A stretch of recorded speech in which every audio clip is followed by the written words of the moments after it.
बच्चों हम सीख रहे हैं प्रश्नावली 12.2 का क्वेश्चन नंबर 6।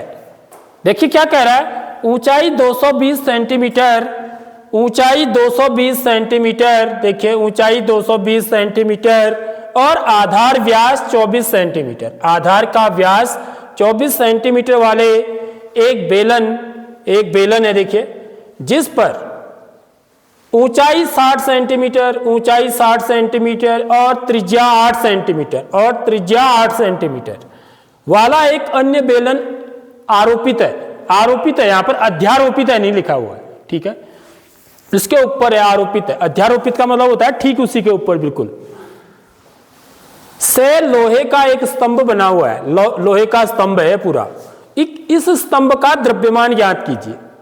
जबकि 1 सेंटीमीटर क्यूब लोहे का द्रव्यमान लगभग 8 ग्राम होता है और पाई बराबर 3.14 भी लेना है इस क्वेश्चन में, ठीक है।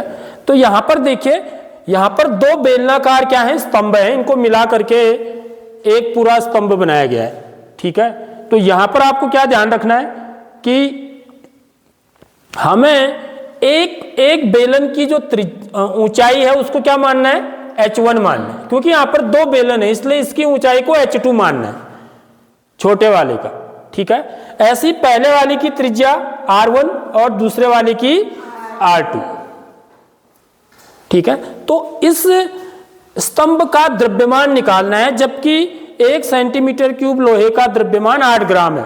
तो द्रव्यमान निकालने के लिए पहले हम क्या निकालेंगे बच्चों, आयतन निकालेंगे, ठीक है। इस पूरे स्तंभ का आयतन कैसे निकालेंगे, इस बड़े वाले बेलन का आयतन धन छोटे वाले बेलन का आयतन, ठीक है। जितना आयतन आएगा उसको किससे गुणा कर देंगे, 8 से, क्योंकि 1 सेंटीमीटर क्यूब लोहे का द्रव्यमान लगभग 8 ग्राम होता है।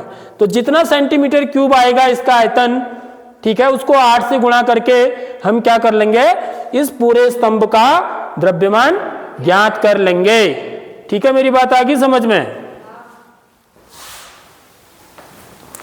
तो स्तंभ का आयतन बराबर क्या होगा, सबसे पहले बड़े वाले जो बेलन है उसका आयतन, इसका आयतन कितना होगा, पाई R1 स्क्वायर H1, ठीक है, और दूसरे वाले का पाई R2 स्क्वायर H2, ठीक है। तो यहां पर क्या चीज कॉमन है बच्चों, पाई कॉमन है, पाई को बाहर ले लेते हैं चलिए अभी थोड़ी देर के लिए। अब यहां पर R1 स्क्वायर H1 धन R2 स्क्वायर H2 तो पाई का मान कितना लेना है, 3.14 रख देंगे।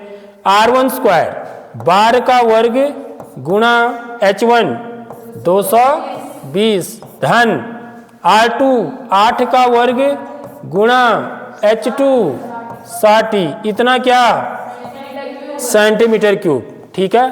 तो 3.14, 12 का वर्ग कितना होता है 144 गुणा 220 धन 8 का वर्ग कितना होता है 64 गुणा 60, इतना सेंटीमीटर क्यूब। इसको कैलकुलेट करेंगे, 3.14, 144 को 220 से गुणा करेंगे। तो देखिए बच्चों फिर इसको क्या करेंगे, इन दोनों को जोड़ा हमने, इसको और इसको, तो इतना आया 35,520 को 3.14 से गुणा करेंगे तो इतना आएगा आपका आंसर, ठीक है। कितना आया, 111532.80 सेंटीमीटर क्यूब। अब उसके बाद ये चीज लगाएंगे हम, 1 सेंटीमीटर क्यूब लोहे का द्रव्यमान 8 ग्राम है, तो इतने सेंटीमीटर क्यूब लोहे का द्रव्यमान कितना होगा, ठीक है। तो इसको निकालने के लिए क्या करेंगे, इसको 8 से गुणा कर देंगे, ठीक है। 8 से गुणा किया तो ये इतना आ गया, ठीक है, 8922262.40 ग्राम, ये ग्राम में आएगा क्योंकि ये ग्राम में। अब हम इसको क्या करेंगे, किलोग्राम में बदलेंगे, तो किलोग्राम में बदलने के लिए क्या करेंगे, 1000 से भाग दे देंगे, क्योंकि 1000 ग्राम का क्या होता है 1 किलोग्राम होता है, इसलिए, ठीक है। किलोग्राम में बदलेंगे तो 0.3 अंक कहां चला जाएगा, अंदर चला जाएगा, ठीक है, यानी कि ये 2 और 2 के बीच में। तो कितना आ जाएगा आंसर, 892.262 kg। तो यहां पर एक चीज यह लिखिए ना,